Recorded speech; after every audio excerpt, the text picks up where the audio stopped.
요즘 TV를 보면요, 여러 여행과 관련된 방송들이 참 많습니다. 이번 2024년도만 하더라도 제가 찾아보니까 한 10개 이상의 방송들이 계속해서 방영되고 있더라고요. 이러한 여행 방송이 많이 생긴 데는 코로나의 영향이 굉장히 크다고 할 수 있습니다. 해외여행을 할 수 없고, 그리고 서로 만날 수도 없는, 모임도 가질 수 없었을 때 사람들은 유명한 해외 명소가 TV에 나오는 것을 보면서 대리만족을 했던 것이죠. 그러나 우리나라 속담 중에 백문이 불여일견이라는 말이 있듯이 100번 물어봐도 한 번 직접 보는 것만 못하다라는 의미를 갖고 있죠. 아무리 영상으로 보고 여행지가 좋다는 이야기를 들어도 직접 가서 보는 것과는 비교할 수가 없는 겁니다. 우리의 신앙생활도 이와 같습니다. 우리는 몇 번의 검색만으로 유명한 목사님의 설교를 금방 들을 수 있습니다. 우리는 검색만 하면 굉장히 유명한 찬양팀의 찬양도 들을 수 있고요. 그리고 신앙에 궁금한 점도 몇 번의 검색이면 금방 알 수도 있습니다. 그러나 하나님의 일하심을 직접 보고 경험하는 것은 다른 문제라는 거죠. 비교할 수가 없는 겁니다. 이러한 맥락에서 오늘 본문은 두 개의 그룹이 서로 대조되는 것을 우리에게 보여주고 있습니다. 하나의 그룹은 예수님과 제자들 그리고 맹인이고요. 또 다른 그룹은 유대인과 그리고 바리새인들입니다. 이 둘의 그룹은 서로 어떻게 대조를 이루고 있을까요? 첫 번째 그룹은 하나님의 일하심을 보고 경험한 그룹이고요. 또 다른 그룹은 하나님의 일하심을 보고도 믿지 못하는 그룹입니다. 그런데 한 가지 좀 신기한 것은 하나님의 일하심을 보았던 그룹에 앞을 볼 수 없는 맹인이 포함되어 있다는 거죠. 더구나 이 맹인은 후천적인 맹인이 아니라 선천적인 맹인, 태어날 때부터 맹인이었습니다. 부모의 얼굴도, 친구의 얼굴도, 심지어 자신의 얼굴도 직접 본 적이 없는 그런 맹인이었던 거죠. 또한 맹인이었기 때문에 이 당시에는 경제적인 활동도 할 수 없었습니다. 그리고 스스로 할 수 있는 것이 아무것도 없이 그렇게 그런 삶을 살아왔던 거죠. 이러한 맹인을 두고 제자들이 예수님께 질문을 합니다. 요한복음 9장 2절 말씀인데요, 우리 한 목소리로 한번 읽어보겠습니다. 시작. 제자들이 물어 이르되 랍비여, 이 사람이 맹인으로 난 것이 누구의 죄로 인함이니이까? 자기니이까 그의 부모니이까? 제자들이 예수님께 이렇게 질문을 했던 이유는 이 당시 유대인의 사고방식에서 고통은 죄로 인한 고통이라고 생각을 했기 때문입니다. 그래서 이 질문에 대해서 예수님은 다음과 같이 답변을 하시죠. 우리 다음 3절 말씀 우리 한 목소리 한번 읽어보겠습니다. 시작. 예수께서 대답하시되 이 사람이나 그 부모의 죄로 인한 것이 아니라 그에게서 하나님이 하시는 일을 나타내고자 하심이라. 무슨 말입니까? 이 맹인이 겪고 있는 고통은 그냥 단순한 고통이 아니라는 겁니다. 바로 하나님의 통로라는 거죠. 하나님의 일하심을 드러내기 위한 하나님의 통로로 이 맹인은 쓰임을 받게 될 것이라는 겁니다. 그런데 여러분, 만약 여러분이 이 맹인의 상황이라고 한다면 여러분은 이 예수님의 말씀을 잘 받아들일 수 있으시겠나요? 우리는 이 사건을 삼자의 입장에서 보기 때문에 그렇구나 라고 대답하면서 넘길 수 있습니다. 그러나 만약 하나님께서 자신의 역사를 나타내기 위해서 여러분 삶 가운데 시련과 고통을 허락하신다고 한다면 그것은 또 다른 문제인 거죠. 굉장히 어려울 겁니다. 오히려 고통을 겪을 때마다 하나님은 어디 계시지? 왜 하필 나에게 이런 일이 생기는 거지? 이러한 마음이 계속해서 들 수 있습니다. 더구나 이 맹인은 태어날 때부터 맹인이었기 때문에 태어나는 그 순간부터 인정받지 못했고 사랑받지 못했습니다. 그래서 자신은 아무런 쓸모가 없는 존재라고 생각을 할 수 있는 거죠. 그럼에도 한 가지 확실한 것은 하나님께서 이 맹인을 고쳐 주셨다는 겁니다. 사랑하는 여러분, 여러분이 겪고 있는 고통도 마찬가지입니다. 시련의 시간도 마찬가지입니다. 하나님은 다 알고 계십니다. 그리고 하나님께서는 하나님의 때에 하나님의 방법으로 그 시간을 넉넉히 이겨내게 하실 겁니다. 이러한 맥락에서 오늘 본문의 예수님께서 이 맹인을 만나신 것은 굉장히 의미 있고 상징적인 만남입니다. 우연한 만남이 아니었다는 거죠. 오히려 오늘 본문의 맹인은 진짜 빛으로 오신 예수님을 발견하지 못하는 그 사람들을 상징적으로 보여주는 그런 것이라고 할 수 있습니다. 요한복음 1장 5절 말씀을 우리 한 목소리 한번 읽어볼까요? 시작. 빛이 어둠에 비치되 어둠이 깨닫지 못하더라.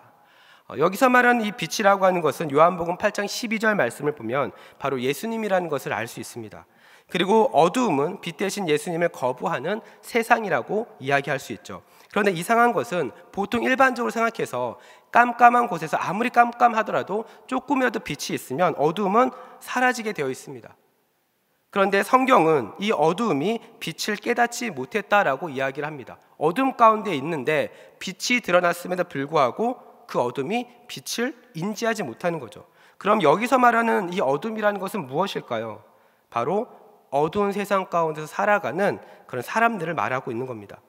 실제 우리 주변에도 보면요, 겉모습은 너무나도 멀쩡한데 자신이 어둠 속에 속해 있는지 그것을 잘 모르는 사람들이 많이 있습니다. 왜냐하면 이러한 사람들은요, 영적으로 맹인이기 때문에 그렇습니다. 이렇게 영적으로 맹인인 사람은 하나님을 잘 믿지 못하기 때문에 하나님의 생각을 알 수도 없고 순종할 수도 없습니다. 하나님의 말씀을 들어도 이것이 우리를 빛 가운데로 인도하는지 알 수가 없는 거죠. 그래서 이러한 사람들은 자신만의 방식으로 계획하고 자신만의 방식으로 삶을 살려고 합니다. 그러나 이 영적인 맹인에게 아무리 성공이라는 이름을 가지고 열심히 살아도 진짜 성공으로 이어지지가 않죠. 전도서 말씀을 보면 이러한 인생의 끝을 뭐라고 이야기하냐면 허무하다라고 이야기합니다. 제가 얼마 전에 자기계발로 유명한 김미경 강사가 기독교 유튜브 채널에 나와서 간증하는 것을 들었습니다. 여기서 이 김미경 강사는 다음과 같이 이야기를 합니다. 제가 한번 읽어드리겠습니다. 열심히 살면 모든 것이 좋아질 줄 알았어요. 근데 하나님을 만나보니 하나님이 세상의 모든 지식과 지혜에 대해 수천 배 탁월하시고 모든 것을 알게 해주시는 분이라는 것을 깨달았어요. 저는 30년 넘게 자기계발 강의를 했고 책도 썼지만 하나님 없는 삶의 자기계발의 끝은 허무함이었습니다. 이렇게 이야기를 합니다. 굉장히 유명한 사람 아닙니까? 얼마 전에 이분이 기독교 그 유튜브 채널에 나오길래 무슨 말을 하나 해서 쭉 들어봤는데 간증을 하시더라고요. 이 김미경 강사가 이렇게 고백할 수 있는 이유가 무엇일까요? 예수님을 통해서 자신이 어둠 가운데 있었다는 것을 깨닫고 영적인 시력이 회복되었기 때문에 그렇습니다. 우리가 잘 알고 있는 사도 바울도 마찬가지죠. 사도 바울이 다메섹으로 가는 길에 예수님을 만났습니다. 그 이후에 어떤 일이 벌어집니까? 눈에 비늘 같은 것이 벗겨졌다라고 이야기합니다. 그렇다면 여러분, 이 어둠 속에서 벗어날 수 있는 방법이 무엇입니까? 요한복음 1장 4절 보니까 다음과 같이 이야기합니다. 한 목소리 읽어볼까요? 요한복음 1장 4절입니다. 네, 함께 읽습니다. 시작. 그 안에 생명이 있었으니 이 생명은 사람들의 빛이라. 무슨 말입니까? 영적 시력을 잃어버리고 어둠 속으로 살아가는 그들의 인생 가운데 필요한 것은 빛으로 오신 예수 그리스도밖에 없다는 거죠. 왜냐하면 그 안에 생명이 있기 때문에 그렇습니다. 이 맥락에서 예수님은 맹인에게 다음과 같이 말씀하시죠. 요한복음 9장 6절과 7절입니다. 이렇게 이야기하십니다. 이 말씀을 하시고 땅에 침을 뱉어 진흙을 이겨 그의 눈에 바르시고 이르시되 실로암 못에 가서 씻으라 하시니 실로암은 번역하면 보냄을 받았다는 뜻이라. 이에 가서 씻고 밝은 눈으로 왔더라. 이 맹인이 어떻게 합니까? 이 맹인에게 어떤 일이 벌어졌나요? 예수님을 만났고 예수님의 말씀을 들었고 그 말씀에 순종해서 실로암으로 갑니다. 실로암으로 가서 말씀대로 눈을 씻었더니 밝은 눈이 되었다라고 성경은 말합니다. 이 놀라운 하나님의 역사를 제자들은 보았고 이 맹인은 경험을 했던 거죠. 저는 우리 대전중앙의 모든 성도님들의 삶에도 이런 하나님의 능력과 역사가 풍성하게 나타나기를 정말 주님의 이름으로 축복합니다. 자, 그런데 여러분, 오늘 본문은 여기서 끝나지 않죠. 같은 하나님의 역사를 보고도 여전히 영적으로 맹인인 사람들이 있습니다. 바로 앞에서 설명했던 유대인들과 바리새인들이죠. 한 가지 안타까운 것은 이 사람들은 누구보다 율법의 진심입니다. 누구보다 하나님을 사랑하는 일에 진심으로 삶을 사는 사람들입니다. 그런데 영적으로는 맹인이었던 거죠. 굉장히 안타까운 일입니다. 그런데 여러분, 이러한 모습들이 우리에게는 없을까요? 우리에게도 얼마든지 일어날 수 있습니다. 말씀을 읽고 순종하는 일에 진심이고 하나님을 사랑한다고 말은 하지만 영적으로 맹인일 경우가 있다는 거죠. 오늘 보면 13절 말씀을 보니까 유대인들이 이 맹인을 바리새인들에게 데리고 왔다라고 이야기합니다. 그 이유가 무엇일까요? 말씀에서 보셨듯이 예수님께서 이 맹인을 고친 날이 바로 안식일이었기 때문에 그렇습니다. 여러분, 사람들은요 보통 자신의 삶에 어떤 기적을 발견하면 하나님을 믿겠다라고 이야기를 합니다. 하지만 영적인 시력이 좋지 않으면 기적을 봐도요, 하나님을 인정하지 않습니다. 오늘 본문이 마찬가지죠. 말로 설명할 수 없는 기적을 예수님을 통해서 봤습니다. 맹인이, 태어날 때부터 맹인이었던 이 맹인이 눈을 뜨는 것을 유대인들이 보았습니다. 그러면 예수님을 구원자로 믿고 인정해야 되는데 영적인 시력이 좋지 않으니 육의 눈으로는 예수님을 봐도 영적인 눈으로는 예수님을 구원자로 영접하지 못하는 겁니다. 믿지 못하고 있는 거죠. 이러한 현상이 오늘 본문에 뿐만 아니라 나중에 요한복음 11장에도 등장합니다. 우리가 너무나도 잘 알고 있는 예수님께서 죽었던 나사로를 살리신 사건이죠. 실제 나사로는 3일 동안 무덤에 있었습니다. 이 죽음 때문에 많은 사람들이 눈물을 흘렸고 심지어 예수님도 눈물을 흘렸습니다. 그러나 예수님은 죽었던 나사로를 다시 살리셨죠. 이 사건을 계기로 많은 유대인들이 예수님을 믿게 되었다라고 성경은 말합니다. 그런데 요한복음 11장 46절은 다음과 같이 말합니다. 우리 한 목소리를 읽어보겠습니다. 시작. 그 중에 어떤 자는 바리새인들에게 가서 예수께서 하신 일을 알리니라. 죽었던 나사로가 다시 살아나는 것을 똑같이 보았습니다. 직접 목격했습니다. 그런데 어떤 사람들은 구원을 받지만 어떤 사람들은 이 일을 가지고 바리새인들에게 고발을 하더라는 겁니다. 그리고 이때부터 바리새인들이 본격적으로 예수님을 죽이기로 결정을 하죠. 자, 그렇다면 오늘 본문으로 다시 돌아와서 유대인들에게 안식일은 어떤 의미가 있을까요? 안식일은 우리가 잘 알다시피 하나님께서 안식하기 위해 따로 구별하신 날입니다. 하나님이 따로 구별하셨기 때문에 이 날은 거룩한 날이기도 하죠. 안식일은 성경 원어로 샤바트라고 하는데 일을 중지하다, 행동을 멈추다, 휴식하다라는 의미를 가지고 있습니다. 그리고 유대인들은 이 안식일을 더 잘 지키기 위해서 약 682개의 추가 조항을 만들어서 이 안식일을 지켰습니다. 예를 들어 이런 겁니다. 안식일에 알맞은 길을 걸어야 된다라는 개념을 도입하기 위해서 안식일에는 한 900m 정도만 걷자라고 조항을 만듭니다. 또한 안식일 전에는 모든 음식을 다 준비해야 됐기 때문에 미리 다 준비를 하고 아침에는 불도 켜면 안 되기 때문에 찬 음식을 먹었어야 했습니다. 또한 이스라엘 사람들은요, 안식일에는 차도 쓸 수 없어서 걸어 다녀야 했고요. 엘리베이터 같은 경우도 안식일에 쓰는 엘리베이터가 따로 있었습니다. 이렇게 중요한 안식일에 예수님께서 맹인을 고치신 것은 어떻게 보면 같은 유대인의 입장에서는 도저히 이해가 안 되는 상황이었던 거죠. 더구나 이 안식일 사건이 오늘 본문에서 처음 일어나는 것이 아닙니다. 요한복음 5장에 보면 예수님께서 안식일에 38년 된 안진뱅이를 고치시죠. 베데스다 연못에서 고치십니다. 이때 유대인들이 다음과 같이 말을 합니다. 요한복음 5장 10절 말씀 우리 한 목소리를 읽겠습니다. 시작. 유대인들이 병 나은 사람에게 이르되 안식일인데 내가 자리를 들고 가는 것이 옳지 아니하니라. 자, 이 본문에 나타난 유대인들의 모습은 어떻습니까? 안식일의 의미나 혹은 이 병자의 회복에 대해서는요, 전혀 관심이 없습니다. 38년 동안 얼마나 고생이 많았습니까? 잘 됐습니다. 예수님 고쳐주셨으니 얼마나 좋습니까? 라고 그러한 어떤 위로나 격려가 전혀 없습니다. 이들의 관심에는 안식일의 규정을 어긴 그 사람에 대한 비난밖에 없는 거죠. 오늘 본문의 유대인들도 마찬가지입니다. 맹인이 눈을 떴습니다. 그런데 맹인의 그 눈이 회복된 것에는 아무런 관심이 없고 안식일에 눈을 뜨게 했다는 그 행위에만 초점을 맞추고 있는 거죠. 그리고 이 맹인을 바리새인들에게 데리고 온 것이 스스로 율법을 잘 지킨다라고 생각을 했을 겁니다. 그런데 여러분, 예수님께서 이 안식일을 모르고 이 맹인의 눈을 고쳤겠습니까? 고치고 나서 보니 오늘 안식일이네? 이렇게 생각을 하셨겠습니까? 당연히 아니죠. 예수님께서는 이 유대인의 반응을 알고도 안식일에 맹인의 눈을 고치신 겁니다. 거기에는 분명한 의도가 있으신 거죠. 어떤 의도일까요? 하나님을 믿는다라고 말하지만 하나님의 일하심을 보지 못하는 자들에게 진짜 맹인이 누구인지를 알게 하시는 겁니다. 또한 안식일의 주인은 바로 예수 그리스도이시죠. 이러한 맥락에서 오늘 본문을 보면 누가 맹인입니까? 바로 유대인과 바리새인들이죠. 이들은 예수님의 기적을 직접 보고도 예수님을 믿지 않습니다. 오히려 예수님을 따르는 사람들이 점점 많아지자 자신들의 세력이 약화될까 이것을 염려하고 있었죠. 여러분, 이것이 바로 영적으로 닫혀있는, 영적인 눈이 뜨지 못한 사람들의 모습입니다. 직접 예수님을 보지만, 예수님을 눈으로 보고 있지만 자신들의 이득만 생각하고 있는 겁니다.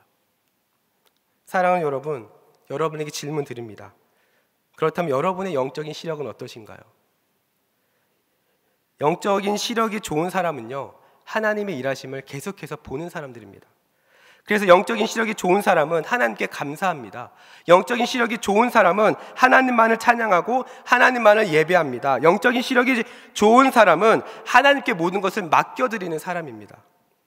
저는 우리 대전중앙교회 성도들도 날마다 이 영적인 시력들이 좋아지기를 축복합니다. 그래서 날마다 하나님께 맡겨드리고, 날마다 하나님을 찬양하고, 날마다 하나님께 감사하며 만날 때마다 하나님이 하셨습니다.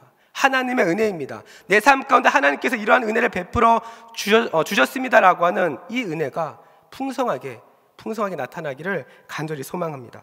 자, 그렇다면 어떻게 이 영적인 시력을 끌어올릴 수 있을까요? 하나님의 일하심을 보려면 어떻게 하면 우리 영적인 시력을 끌어올릴 수 있습니까? 오늘 본문에서 두 가지를 함께 좀 살펴보고 우리 기도하는 시간을 가지고자 합니다. 첫 번째로 영적인 시력이 좋아지기 위해서는요, 하나님 앞에 우리의 자신을 내려놓아야 합니다. 이 말은 다른 말로 하면 영적 시력을 떨어뜨리는 요소 중에 하나가 바로 우리 자신이라는 겁니다. 예전에 시인과 촌장이라고 하는 그 가수들이 불렀고, 또 조성모 씨가 이제 리메이크했던 노래 중에 가시나무라고 하는 노래가 있습니다. 이 노래의 가사가 이렇게 시작을 하죠. 내 속엔 내가 너무도 많아 당신의 쉴 곳이 없네. 내 속엔 헛된 바램들로 당신의 편할 곳 없네. 여기서 말하는 당신이 누구입니까? 하나님입니다. 실제로 기독교적인 의미를 가지고 이 노래를 만들었거든요. 하나님을 믿으면 하나님이 우리의 삶의 주인 되어 주셔서 하나님이 인도하시는 삶을 살아야 하는데, 정작 하나님을 믿는다라고 이야기하면서 그 자리에 내가 여전히 앉아 있는 겁니다. 그래서 나의 지식, 나의 경험, 나의 생각대로 삶을 살아가는 거죠. 하나님을 위한 삶을 살지 않습니다. 여러분, 실제 우리가 신앙생활을 하다 보면요, 우리의 생각과 우리의 경험으로 하나님을 제한할 때가 많습니다. 그래서 말씀을 들어도, 찬양을 해도 자신이 받아들이고 싶은 것만 받아들입니다.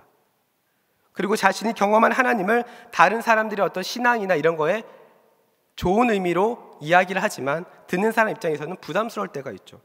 때로는 그래서 자신의 신앙을 다른 사람에게 강요하고 통제하려고 할 때가 있습니다. 그러면서 자신이 가지고 있는 그 신앙적 경험을 가지고 하나님의 역사를 평가하기도 하죠. 이 모습이 오늘 본문에서는 맹인의 사건을 두고 바리새인들이 서로 논쟁하고 있는 장면입니다. 분명히 예수님께서 하셨는데, 분명히 하나님 역사가 나타났는데, 자기가 갖고 있는 지식, 자기가 알고 있는 율법으로 계속해서 지금 서로 논쟁하고 있는 거죠. 이것이 오늘날에는 부모와 자녀 관계 안에서, 또한 교사와 학생의 관계 안에서, 또한 오랫동안 교회를 다녔던 직분자와 초신자의 관계 안에서 얼마든지 일어날 수 있습니다. 우리가 영적인 눈으로 하나님의 역사를 보려면요, 이러한 우리의 생각과 우리의 경험을 먼저 내려놓는 훈련부터 하는 것이 중요합니다. 왜냐하면 우리 안에 역사하시는 하나님은 다른 사람에게도 동일하게 역사하시는 하나님이시거든요. 그리고 우리의 시간과 다른 사람의 시간은 항상 다르거든요. 그래서 우리는 이 부분을 인정해야 됩니다. 그리고 하나님께서 하나님의 때에 하나님의 방법으로 이끌어 가시는 것을 우리는 날마다 인정해야 하는 것입니다. 이것을 온전히 신뢰할 때에 하나님의 일하심이 보이기 시작하는 겁니다. 그런데 많은 사람들이 자신이 필요할 때만 하나님을 찾아요. 하나님의 때에 하나님의 방법으로 일을 하셔야 하는데, 우리는 언제 찾습니까? 우리가 필요할 때만 하나님을 찾아요. 하나님이 우리의 삶의 목적이 되셔야 하는데, 우리는 하나님을 우리의 삶의 수단으로 이용할 때가 너무나도 많다는 겁니다. 여러분, 만약 여러분 주변에 어떤 사람이 여러분을 수단으로 해서 무엇인가 계속해서 얻기 위해서 여러분을 만나려고 한다면 여러분 어떤 생각이 들겠습니까? 우리는 이런 사람을 세 글자로 사기꾼이라고 하죠. 우리가 하나님의 일하심을 보려면 우리가 아니라 하나님이 우리의 인생의 주체가 되어 주셔야 합니다. 미국의 리드머 교회 담임 목사이셨던 팀 켈러 목사님은 구원받은 믿음은 신뢰하는 대상이 전환되는 것입니다 라는 말씀을 하셨습니다. 구원받은 믿음은 신뢰의 대상이 전환되는 것입니다. 쉽게 말하면 우리의 인생의 주인이 내가 아니라는 겁니다. 우리의 인생을 이끌고 가고 우리의 인생의 삶의 목적이 돈이 아니고 명예가 아니고 사람이 아니라는 겁니다. 우리의 인생의 주인이 하나님이 되셔야 한다는 거죠. 이것이 바로 구원받은 성도의 모습이라는 겁니다. 그래서 우리가 구원받은 하나님의 자녀라면 우리는 하나님을 위해서 살아야 합니다. 지난 금요일에 우리 정성호 목사님께서 우리 옥시 부인전 드라마를 가지고 예화를 들어주셨습니다. 저도 굉장히 재미있게 보고 있는데요. 제가 이 드라마를 보면서 감동되는 부분이 있어서 지난번 청년 설교 때도 좀 인용을 했었습니다. 이 드라마를 보면 이제 노비였다가 양반집 아씨가 된 여자 주인공이 사랑하는 남자를 다시 만나는 장면이 있습니다. 이 장면에서 남자 주인공이 여자 주인공한테 우리 함께 도망치자라고 이야기를 해요. 이때 이 여인이 다음과 같이 말합니다. 제가 그대로 대사를 가지고 왔는데요. 이렇게 말합니다. 도련님이 연모하였던 구더기는, 아버지와 바닷가에서 살고 싶었던 구더기는 2년 전 주막에서 불에 타 죽었습니다. 아씨 대신 얻은 삶을 구더기가 살 수 없습니다. 허니 제가 이루어야 할 꿈은 제 꿈이 아니라 아씨의 꿈이지요. 이렇게 이야기하면서 남자를 따라가지 않습니다. 무슨 말입니까? 구더기는 이 옥태영이라고 하는 아씨 때문에 자기의 목숨을 구원받았기 때문에 자신은 이미 죽었고 이제는 아씨를 위해서 살아가야 했다는 겁니다. 그런데 여러분, 이 여자 주인공의 고백이 사도 바울의 고백과 참 비슷합니다. 갈라디아서 2장 20절 말씀 우리 한 목소리로 한번 읽어보겠습니다. 갈라디아서 2장 20절 함께 읽습니다. 시작. 내가 그리스도와 함께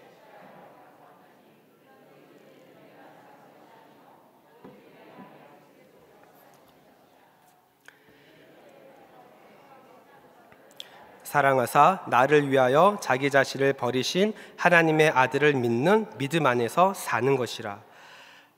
비슷하지 않습니까? 구원받은 성도의 삶은 과거 육체의 정욕을 따라서 사는 것이 아니라 죄로 죽었던 자신을 다시 구원해 주시는 그 믿음 안에서 살아야 한다는 겁니다. 그렇기 때문에 정말 구원받은 하나님의 자녀라면 하나님을 수단으로 여기는 것이 아니라 하나님이 우리의 삶의 목적이 되셔야 한다는 거죠. 그리고 하나님이 우리의 삶의 목적이 되려면 세상에서 붙잡고자 하는 것을 우리는 내려놓아야 합니다. 그래서 우리는 끊임없이 내려놓음의 훈련을 해야 돼요. 왜냐하면 우리를 향하신 하나님의 목적은 이 땅이 아니라 하나님 나라에 있기 때문에 그렇습니다. 이것을 우리가 보지 못하면, 이것을 우리가 깨닫지 못하면 우리는 아무리 교회를 오래 다녀도 평생 영적인 맹인으로 살게 되는 겁니다. 사랑하는 우리 성도 여러분, 여러분 안에 있는 하나님을 수단으로 여기며 얻으려고 했던 것이 있다면 모두 내려놓을 수 있는 축복이 있기를 간절히 소망합니다. 그리고 그 자리에 하나님께서 역사하셔서 이제는 하나님의 일하심을 볼 수 있는 영적인 눈이 열릴 수 있기를 간절히 소망합니다. 자, 두 번째로 영적 시력이 좋아지기 위해서 필요한 것은요, 두려움에서 벗어나는 것입니다. 오늘 본문에 유대인들과 바리새인들이 이 맹인들의 말을 계속해서 믿지 않습니다. 진실을 이야기를 해도 믿지를 않는 거죠.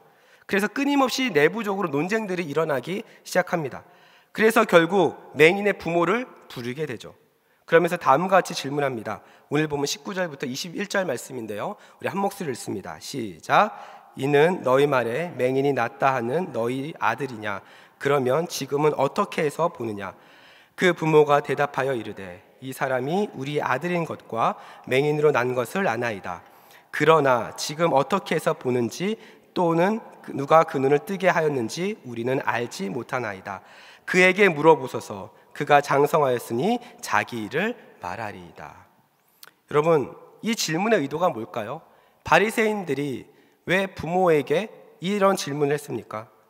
맹인은 계속해서 자신에 대한 이야기를 솔직하게 그리고 과감 없이 이야기를 하는데 바리새인들은 자신들이 원하는 대답을 찾고 있는 겁니다. 그러면서 이 맹인의 부모를 불러서 이야기를 했던 거죠. 근데 이 맹인의 부모의 대답이 참 흥미롭습니다. 이 맹인의 부모가 뭐라고 이야기합니까? 자신의 아들은 다 컸으니까 알아서 잘 얘기할 겁니다. 이렇게 이야기를 하는 겁니다. 그러면서 답변을 피하죠.